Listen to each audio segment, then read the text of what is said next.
So we're going to look at basically setting up GitHub Desktop.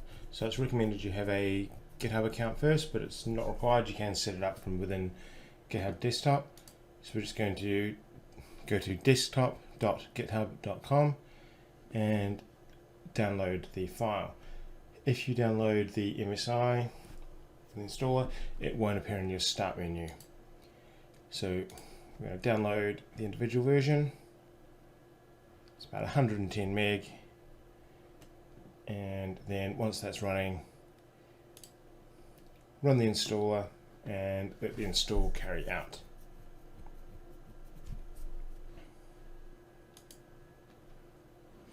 You usually won't actually see the installer running,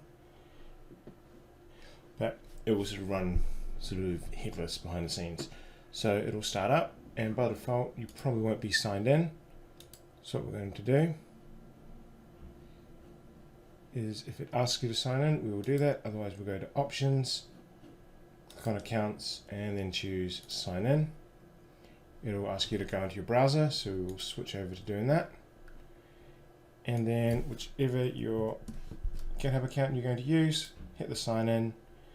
It'll ask to open GitHub Desktop. We'll allow that, and then we should now be signed in. We can sort of check that by going up to File Options, and the signed in user should be there. So all those other details should be linked up. It's also quite useful if you've installed the Git SCM previously, so we can access that git-scm.com, download and install that, and then restart your computer before you install GitHub Desktop.